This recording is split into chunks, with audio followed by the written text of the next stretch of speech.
জীবনে আমরা অনেক ভুল করি, কিন্তু কিছু ভুল এমন আছে যার ফল শুধু এই জন্মে নয়, মৃত্যুর পরেও ভোগ করতে হয়। গরুর পুরাণে বলা হয়েছে, মানুষের কর্ম তার ভাগ্য গড়ে, আর সেই কর্মই নির্ধারণ করে মৃত্যুর পর তার গন্তব্য কোথায় হবে। বন্ধুরা, আজকের এই কাহিনী শুধু একটি গল্প নয়, এটি একটি সতর্ক বার্তা। হয়তো আজকের গল্পের মধ্যে আপনি নিজের জীবনের কিছু ভুল খুঁজে পাবেন, তাই ভিডিওটি শেষ পর্যন্ত দেখুন, কারণ একটি ছোট্ট শিক্ষা আপনার জীবনকে বদলে দিতে পারে। চলুন শুরু করি গরুর পুরাণের বর্ণিত এক আশ্চর্য এবং ভয়ঙ্কর কাহিনী। অনেককাল আগে অযোধ্যার কাছাকাছি এক সমৃদ্ধ নগরে বাস করতেন দেবরাজ নামে এক ধনী বণিক। তার অর্থ সম্পদের অভাব ছিল না। বিশাল প্রাসাদ, অসংখ্য চাকর বাকর এবং ব্যবসার বিপুল সাফল্য তাকে অহংকারী করে তুলেছে। দেবরাজ বিশ্বাস করতেন, টাকাই সব, টাকা থাকলে মানুষ সব কিছু কিনতে পারে। কিন্তু তিনি জানতেন না, মৃত্যুর পর অর্থের কোনো মূল্য নেই, সেখানে শুধু কর্মের হিসাব চলে। দেবরাজের জীবনে 5টি বড় ভুল ছিল। প্রথম ভুল, পিতামাতার অসম্মান। দেবরাজের বৃদ্ধ বাবা মা ছিলেন অত্যন্ত ধার্মিক, তারা প্রতিদিন ভগবানের নাম করতেন। একদিন তার বৃদ্ধ বাবা বললেন, বাবা, একটু সময় পেলে আমাদের সঙ্গে বসে কথা বলো। দেবরাজ বিরক্ত হয়ে বলল, আমার এত সময় নেই, তোমাদের এইসব কথার জন্য আমি ব্যবসা ছেড়ে বসে থাকতে পারবো না। মায়ের চোখে জল চলে এলো।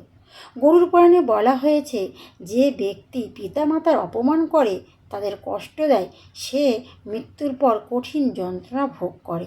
কিন্তু দেবরাজ এইসব কথা বিশ্বাস করতেন না।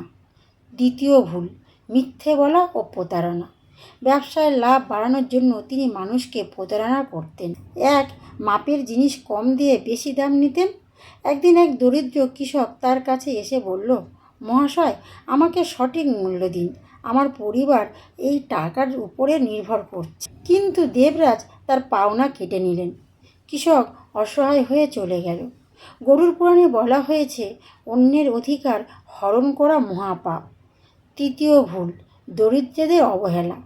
দেবরাজের বাড়ির সামনে প্রতিদিন এক ভিক্ষুক আসত। ভিক্ষুক বলতো, মহারাজ, একটু অন্ন দিন। দেবরাজ রেগে যেতেন। দেবরাজ রেগে তাকে বলতেন, কাজ না করে ভিক্ষা চাইছ, লজ্জা করে না? কিন্তু তিনি জানতেন না, ক্ষুধার্ত মানুষকে অপমান করলে সেই পাপের ফল একদিন ফিরে আসে। চতুর্থ ভুল, অহংকার।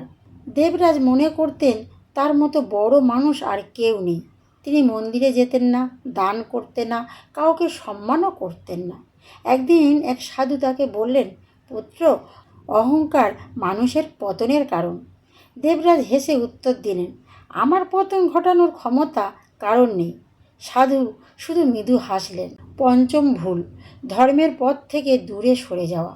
ধীরে ধীরে দেবরাজ ভোগবিলাসে মত্ত হয়ে উঠলেন। তিনি ভাবতেন মৃত্যুর পর কিছুই নেই। এই ধারণা ছিল তার সবচেয়ে বড় ভুল। সময় কারোর জন্য থেমে থাকে না। এক রাতে হঠাৎ দেবরাজ গুরুতর অসুস্থ হয়ে পড়লেন। ডাক্তার এলেন, কিন্তু কোনো লাভ হলো না।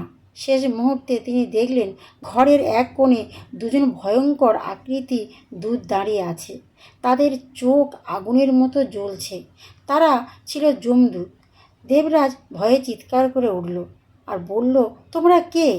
তারা বলল, যমরাজের দূত, আমরা যমরাজের দূত, তোমার সময় শেষ হয়েছে। দেবরাজের আত্মা যমলোকের পথে রওনা হলো।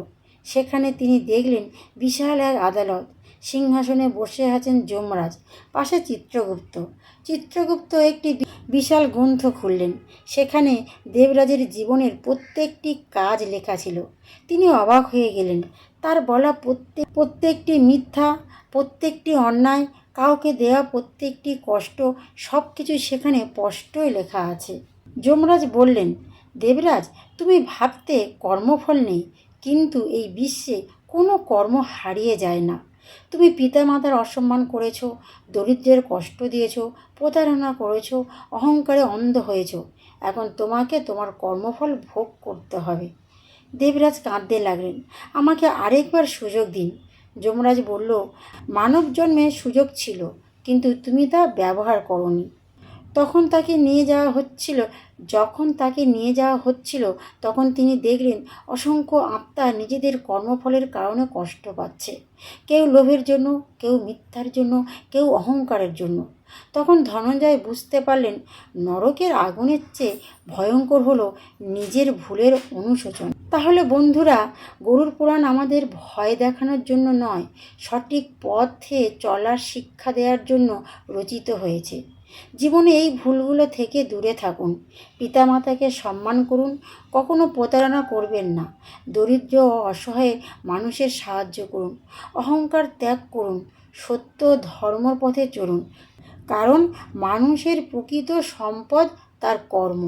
মৃত্যুর পর কী আছে তা কেউ নিশ্চিতভাবে জানে না, কিন্তু একটি বিষয় নিশ্চিত, সৎকর্ম মানুষের জীবনকে আলোকিত করে আর অসৎকর্ম অন্ধকারের দিকে নিয়ে যায়। তাই আজ থেকেই নিজের কর্মকে শুদ্ধ করুন, কারণ ভাগ্য লেখা হয় না, ভাগ্য তৈরি হয় আমাদের প্রত্যেকটি কাজের মাধ্যমে। জয় শ্রী। তাহলে বন্ধুরা, আজ এখানেই শেষ করছি। আর আধ্যাত্মিক গল্প যদি তোমাদের ভালো লাগে, চ্যানেলটা সাবস্ক্রাইব করবে আর কমেন্টে লিখবে জয় শ্রী।